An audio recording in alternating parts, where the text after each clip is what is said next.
Hello प्यारे बच्चों, कैसे हो आप सब लोग। तो बच्चों बस बिजनेस स्टडीज का एग्जाम अब पास आ ही गया है। सारे चैप्टर्स आप लोग रिवाइज कर चुके हो। तैयारी मुझे पता है कि बहुत बढ़िया हो चुकी है प्यारे बच्चों आपकी, बट उस तैयारी को कुछ फिनिशिंग टच देना बाकी है। तो वक्त वक्त पर आप लोगों के लिए जो भी चीजें जानना जरूरी है, आपकी काजल मैम वो सारी चीजें आप लोगों के लिए लेकर आती है। तो आज मैं आप लोगों के लिए लेकर आई हूँ टॉपर्स आंसर शीट, क्योंकि मुझे मेरे सारे टॉपर्स को ये बताना है कि आखिरकार टॉपर्स आंसर लिखते कैसे हैं। तो चलो आज वो सारी चीजें जान लेना कि आपको एग्जाम में टॉपर बनना कैसे है। सिर्फ यहां से पढ़कर जाने से तुम टॉपर नहीं बन पाओगे, वहां पर तुम अपने आंसर्स को कैसे लिखकर आ रहे हो, तुम टॉपर उससे बनोगे। ठीक है बच्चों, तो इन सब चीजों के लिए थोड़े से अपना एक रजिस्टर उठा लीजिए, अपना एक पेन उठा लीजिए, और जो जो भी मैं यहाँ पर आपको इंपॉर्टेंट बातें बताऊंगी उसे नोट डाउन करिएगा। वीडियो खत्म हो जाने के बाद उस चीज को एनालाइज करके अपनी आंसर राइटिंग में उसको इंप्लीमेंट कीजिएगा। ठीक है बच्चों, तो चलिए स्टार्ट करते हैं कि कैसे हमारा टॉपर आंसर लिखता है। तो देखो, सबसे पहले बच्चों आप लोगों को ये पता है कि आपके एग्जाम में अगर मैं बात करूं मार्किंग वाइज तो कितने सेक्शन होते हैं। बेटा एक तो सेक्शन होता है आपका 1 मार्क का, ठीक है। उस 1 मार्क के अंदर आपको 20 MCQs यहाँ पर अटेम्प्ट करने होते हैं, ठीक है।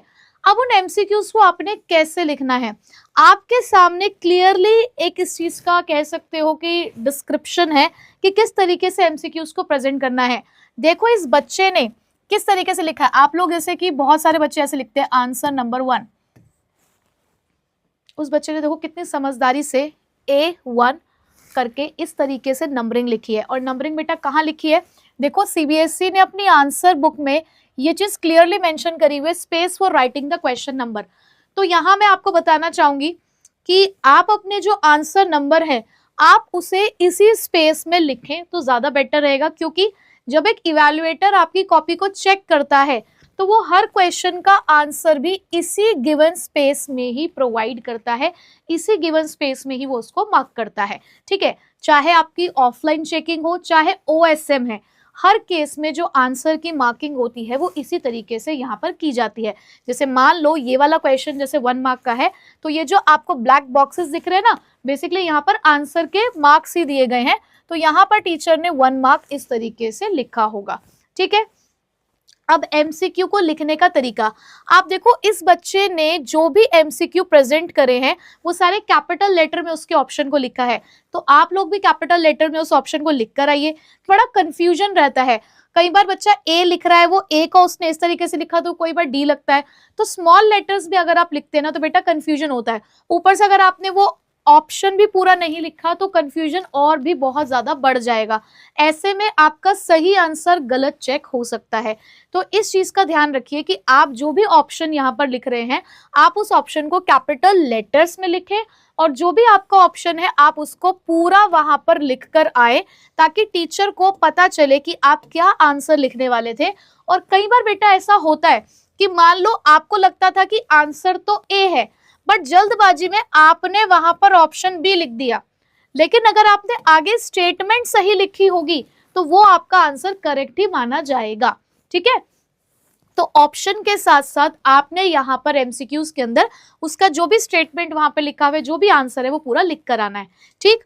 मोर ओवर और आपको इसके प्रेजेंटेशन में क्या बात ध्यान रखनी है, देखो कहीं से कहीं तक भी मुझे इस MCQ को चेक करने में कोई प्रॉब्लम नहीं है, बट अगर यही MCQ इस तरीके से आंसर लिख कर आते हो तो इससे क्या होगा कि टीचर को यहाँ पे आंसर की मार्किंग करने में दिक्कत आएगी, बहुत ही क्लमजी लगेगा, नीट एंड क्लीन नहीं लगेगा। तो नीट एंड क्लीन प्रेजेंटेशन के लिए बेटा हर एक आंसर के बाद आप एक लाइन छोड़ दीजिए, ठीक है। तो ये हो गए आपके MCQ प्रेजेंटेशन से रिलेटेड कि पहली बात तो सारे के सारे MCQs एक ही जगह पर अटेम्प्ट करने हैं। इन केस आपको कोई MCQ नहीं समझ में आ रहा फिलहाल तो आप उस चीज के लिए एक स्पेस छोड़ दो। आपने को मान लो आंसर नंबर 7 अभी नहीं आता है तो आंसर नंबर 7 का स्पेस छोड़ दिया और आगे के MCQs करने शुरू कर दिए। तो इस तरीके से आप लोगों ने MCQs के आंसर देना। देखो एक पेज पे 10 हो गए और अगले पेज पर बाकी के, ठीक है। 18 तक यहाँ आ गया, 20 तक कंप्लीट, ठीक। अब आए बेटा 3 मार्क्स से क्वेश्चन। अब 3 मार्क्स से क्वेश्चन में आप देखो पहली बात तो कितना कंटेंट लिखा है। आपकी सबसे बड़ी प्रॉब्लम ये थी कि कंटेंट कितना लिखना है। अगर 3 मार्क्स का क्वेश्चन था, पूछे भले ही 3 पॉइंट्स ही गए होंगे इस बच्चे से, 3 पॉइंट्स पूछे गए होंगे for the difference between primary and secondary market, लेकिन इसने बैकअप के लिए 4 पॉइंट लिखे हैं। इसने 4 पॉइंट लिखे हैं, क्यों? क्योंकि देखो क्या होता है, क्या पता आपका जो पहले 3 पॉइंट आप लोगों ने लिखे हैं उसमें किसी में टीचर को कंटेंट कम लगे, तो उसने यहाँ पर बैकअप के लिए एक और पॉइंट ऐड ऑन कर दिया कि अगर टीचर को नहीं पसंद आया तीनों में से कोई एक पॉइंट, तो 4th पॉइंट यहाँ पे चेक हो सकता है। और आप एक चीज देखो कि डिफरेंस टेबुलर फॉर्मेट में ही है, कोई अलग रंग बिरंगे कलर उसने इस्तेमाल नहीं करे, पेंसिल से उसने यहाँ पर टेबुलर फॉर्मेट बनाया है, और ये जो अंडरलाइन किया है वो उसने अपने ब्लू पेन से ही कर रखा है। और देखो सारे कीवर्ड्स आपने जैसे यहाँ पर लिखा है, देखो कीवर्ड्स मार्क करने का तरीका क्या होता है वो भी समझो। उसने यहाँ लिखा है प्राइसिंग ऑफ सिक्योरिटी, इसके बेसिस पर डिफरेंस है ना, तो टीचर को चाहिए कि भैया देखते ही पता चल जाए, ऐसे एक नजर में पता चल जाए कि आंसर क्या है। तो प्राइसिंग ऑफ सिक्योरिटी में हम जानना चाहते होंगे ना कि प्राइस कैसे डिसाइड होती है, तो उसने क्या अंडरलाइन किया कि यहाँ तो मैनेजमेंट करता है, यहाँ डिमांड और सप्लाई। उसने मेन वर्ड्स अंडरलाइन कर दिए, टीचर ने देखते ही पूरे नंबर दे देने इसके अंदर। उसके बाद नो ज्योग्राफिकल बाउंड्रीज, ये क्यों लिखा उसने? क्योंकि यहाँ पे लोकेशन की बात हो रही थी, और यहाँ लिख दिया located at specified place, underline कर दिया उसको। यहाँ क्या था? बाइंग एंड सेलिंग, तो यहाँ उसने क्या अंडरलाइन किया? ओनली बाइंग नॉट सोल्ड, पूरा क्लियर कर दिया, बाइंग को भी और सेलिंग को भी। और यहाँ पर किसको अंडरलाइन किया? Both buying and selling. तो आप देख रहे हो इस तरीके से कीवर्ड को आपको अंडरलाइन करना है। 3 मार्क्स का क्वेश्चन है, डिफरेंस पूछा है, बेसिस जरूर होने चाहिए, टैबुलर फॉर्मेट में होना चाहिए, कीवर्ड्स अंडरलाइन होने चाहिए, और बहुत कुछ 3 मार्क्स में नहीं लिखा है, बहुत ज्यादा जो आपको लिखना है ना वो 6 मार्क्स में लिखना है। चलो अनदर 3 मार्क्स का क्वेश्चन जिसके अंदर आपको उन्होंने पूछा होगा कि कौन सा कॉन्सेप्ट डिस्कस किया गया, तो कम्युनिकेशन से रिलेटेड टॉपिक था। ठीक है, देखो उस बच्चे ने सबसे पहले उस चीज को आइडेंटिफाई किया, देखो कैसे लिखा गया है, the concept discussed is communication, और जो कॉन्सेप्ट था उसको अंडरलाइन किया, पूरी लाइन लिखी है। बेटा यही होते हैं टॉपर्स, ऐसे ही लिखते हैं, the concept discussed is communication, फिर उसने कम्युनिकेशन की डेफिनेशन लिखी और उसमें भी जो मेन कीवर्ड्स थे उसने उसको अंडरलाइन किया। उसके बाद एलिमेंट्स पूछे गए होंगे, तो उसने लिखा था फर्स्ट 5 एलिमेंट्स, पूछा गया होगा ऐसा कि फर्स्ट 5 एलिमेंट्स बताओ, तो उसने देखो फर्स्ट 5 एलिमेंट्स लिखे, हर एक एलिमेंट को लिख के देखो अंडरलाइन किया, और यहाँ पे देखो स्पेसिंग कैसे मेंटेन करी उसने, मतलब आप दूर से देखो कितना नीट एंड क्लीन आपको उसके आंसर बुक लग रही है, बहुत नीट एंड क्लीन है, जहां पर टीचर के भी कह सकते हो कि आंखों को बिल्कुल भी कष्ट नहीं हो रहा होगा इसके आंसर्स को चेक करने में। ठीक है, तो इस तरीके से आप भी स्पेसिंग मेंटेन करेंगे कि जो भी आपकी हेडिंग है वो अलग से ही आपके सामने से ही दिखे। ठीक है बेटा, अच्छा चलो और देखो जरा, नेक्स्ट क्वेश्चन भी 3 मार्क्स का था। अब देखो 3 मार्क्स के क्वेश्चन में अब आपको ये नहीं है कि यार बहुत कुछ भर भर के आना है। अब किसी क्वेश्चन में जैसे उन्होंने यहाँ पर सेबी के रेगुलेटरी फंक्शंस पूछे हुए हैं, सॉरी प्रोटेक्टिव, सेबी के रेगुलेटरी फंक्शंस पूछे हुए हैं। अब रेगुलेटरी फंक्शंस आपके ऐसी तो है, 3-3 लाइनें तो हैं, एक एक लाइन का एक पॉइंट है वहां पर, तो ये थोड़ी कि आप बिना मतलब में उसमें कुछ भी लिखना शुरू कर दोगे। जब एनसीईआरटी में ही आपको एक एक लाइन दे रखी है हर एक पॉइंट की, तो आपको एक्स्ट्रा कुछ नहीं लिखना है, आप जो लिख कर आओगे आपको उसके मार्क्स मिल जाएंगे। तो देखो इसने 3 पूरे पॉइंट्स लिख दिए और इसको फुल मार्क्स मिले होंगे 3 इसके अंदर, और मेन कीवर्ड्स को उसने यहाँ पर भी हाईलाइट कर दिया। चलो अनदर क्वेश्चन पे चलते हैं which is of 3 marks. Again responsibilities आपको यहाँ पर बतानी थी कि कौन सी फॉलो नहीं हुई, तो पहले उसने लिखा है the responsibility which were not fulfilled are as follows. ये देखो उसने लिख दिया रिस्पॉन्सिबिलिटीज कौन सी फुलफिल नहीं हुई है। ठीक है बेटा, तो इस तरीके से आपको प्रेजेंटेशन करनी है। 3 मार्क्स का क्वेश्चन थे, 3 मार्क्स के 4 क्वेश्चंस आपके आने वाले हैं, और आप देख लो कि कितना कितना लिखा गया है, जितना रिक्वायर्ड है सिर्फ उतना लिखो। 3 और 4 नंबर वाले क्वेश्चन में बहुत ज्यादा लिखने का आपको फायदा नहीं होगा। ठीक है, चलो अब यहां से शुरू हुए आपके 4 मार्क्स के क्वेश्चन। अब 4 मार्क्स के क्वेश्चन में देखो उसने 2 पॉइंट एक्सप्लेन करे हैं, और डेफिनेटली इसकी हेडिंग गिवन होगी क्वेश्चन में ही लिखा होगा कि आपको ये दोनों ही इंपॉर्टेंस ऑफ या significance of principles of management explain करना है। तो अब देखो उसने क्या किया है। अब कितने नंबर का क्वेश्चन है? 4 नंबर का क्वेश्चन है, इसका मतलब 2 नंबर इसके होंगे, 2 नंबर इसके होंगे डेफिनेटली। तो उसी हिसाब से उसने देखो अपनी सारी एक्सप्लेनेशन यहाँ पर लिखी है। उसने पहले बात तो इस पूरी जो भी उसकी हेडिंग है उसको डिफाइन किया, डिफाइन के साथ साथ उसने 2 पॉइंट्स यहाँ पर और ऐड ऑन किए। इन अ सिमिलर मैनर नीचे भी देखो, अगर जो नीचे वाला जो उसका पॉइंट है optimum utilisation of resources and effective administration, यहाँ पर भी उसने देखो 4 पॉइंट ऐड ऑन किए हैं, और अगर उसे लग रहा है कि एग्जाम्पल की जरूरत है तो वो एग्जाम्पल भी उसके अंदर ऐड कर रहा है। उसे लगा कि यार यहाँ पर मेरे पास एक्सप्लेनेशन इतनी ज्यादा नहीं है लिखने के लिए, तो उसने यहाँ ज्यादा एक्सप्लेनेशन अपनी बढ़ा दी है। तो इस तरीके से आपको आंसर को मैनेज करना है कि अगर 4 नंबर का क्वेश्चन है, 2-2 नंबर का आपका लग रहा है कि 1 पॉइंट है, तो उसके अंदर कम से कम आपको 3 पॉइंट तो लिख कर आने ही है। तो उसने देखो पहले वाले पॉइंट में 3 पॉइंट लिखे, लास्ट वाले पॉइंट में उसने बल्कि 4 पॉइंट लिख दिया और एग्जाम्पल भी दिया है। तो बहुत बढ़िया प्रेजेंटेशन उसने यहाँ पर करी है 4 मार्क्स में। ठीक है, अब अनदर क्वेश्चन देखो, क्वेश्चन नंबर 26। इसके अंदर कोऑर्डिनेशन के फीचर्स हैं, कोऑर्डिनेशन के फीचर्स। अब कितने फीचर्स लिखे हैं यहाँ पर, उसने 2 फीचर लिखे, इसका मतलब again 2 marks for each point रहा होगा। तो आप देख रहे हो किस तरीके से मैनेज किया है। 2 मार्क्स के लिए 2 पॉइंट्स लिखते हैं वैसे हम, लेकिन उससे 3 पॉइंट लिखे हैं, क्यों, जरूरी होंगे लिखने। और देखो लास्ट वाला पॉइंट क्या है, it is therefore also act as a binding force. कहीं ना कहीं आपके पास है लिखने को कंटेंट, आपने कोऑर्डिनेशन के बारे में बहुत कुछ पढ़ा है, तो अगर आपने भले यहाँ पर 2 पॉइंट याद किए, आपको लग रहा है कि नहीं यार सफिशिएंट नहीं है, कुछ और भी लिखना चाहिए, तो आपने लिख दी ना एक ऐसी लाइन जो हर पॉइंट में आप ऐड ऑन कर सकते हो। और इवन देखो यहाँ था इंटीग्रेट ग्रुप एफर्ट्स, तो यहाँ तो लिख ही सकते थे। ठीक है, फिर coordination is the responsibility of all the manager, तो इसमें तो अपने आप ही 3 पॉइंट्स बन रहे थे कि टॉप लेवल जो है वो कोऑर्डिनेट करता है मिडिल लेवल के साथ, मिडिल लेवल लोअर लेवल के साथ, और टॉप लेवल के साथ, और लोअर लेवल अपने जो उसके सुपरवाइजरी लेवल पर काम करने वाले लोग हैं वो उनके साथ कोऑर्डिनेट करता है। तो अपने आप में हमारे पास 3 पॉइंट है, तो बहुत ज़्यादा यहाँ पे लिखने की जरूरत नहीं पड़ी, 3 पॉइंट्स में हमारा काम खत्म हो गया। फिर उसके बाद देखो क्वेश्चन नंबर 27, फिर ये आपका 4 मार्क्स का होता है। इसमें कॉन्सेप्ट पूछा गया होगा, आइडेंटिफाई करने थे क्योंकि डिस्कस किया गया होगा इफेक्टिवनेस और एफिशिएंसी। देखो इफेक्टिवनेस उसके कीवर्ड्स आइडेंटिफाई करें, एफिशिएंसी कीवर्ड आइडेंटिफाई करके अंडरलाइन करें। उसके बाद कुछ और भी यहाँ पर पूछा गया होगा कि ग्रुप का डिस्कशन चल रहा होगा, तो देखो यहाँ पर उसने वो सब चीज़ों को बहुत क्लियरली डिफाइन किया है। तो 4 मार्क्स में आपने देखा होगा जो प्रेजेंटेशन है वो 3 मार्क्स से थोड़ी सी बढ़ गई है, कंटेंट भी यहाँ पर बढ़ गया है, क्योंकि 3 मार्क्स गेन करने के लिए आपकी वर्ड लिमिट कुछ और होती है, 4 मार्क्स के लिए कुछ और होती है। ठीक है, चलो उसके बाद देखो अब तक यहाँ तक भी उसके 4 मार्क वाला क्वेश्चन जो क्वेश्चन नंबर 27 था वो चल रहा था, तो क्वेश्चन की रिक्वायरमेंट होगी तभी बच्चे ने लिखा है। उसके बाद देखो क्वेश्चन नंबर 28, इंपॉर्टेंस हाईलाइट करी हुई थी जो क्वेश्चन में वो लिखनी थी, तो ये हाईलाइट की गई होंगी।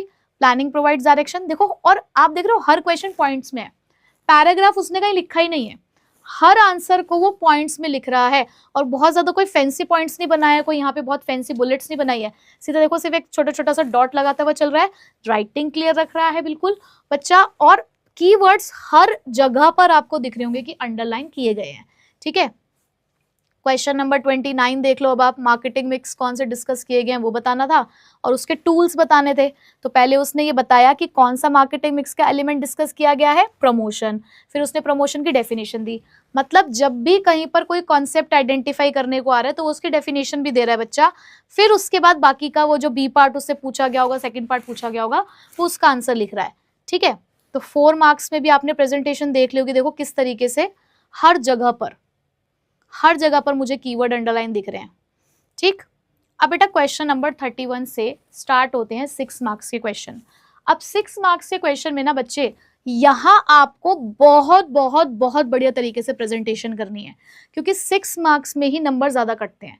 अगर जो टीचर होता है वो खुश नहीं हो रहा कि आपने 6 मार्क्स के लिए इतना कंटेंट लिखा है, उसे वो सफिशिएंट नहीं लग रहा, और अब आप लोग क्या करते हो कि 3 और 4 मार्क्स में भर भर के कंटेंट लिख कर आ जाते हो, तो आपके पास टाइम कम बचता है।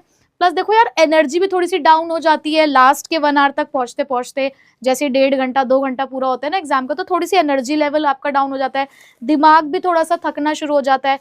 प्लस एग्जाम ओवर होने का प्रेशर होता है कि यार बस इतना ही समय बचा और मेरे इतने सारे क्वेश्चंस बचे हैं, तो कहीं ना कहीं वो जो कंटेंट है ना, या उसकी क्वालिटी और क्वांटिटी दोनों ही रिड्यूस होनी स्टार्ट हो जाती है।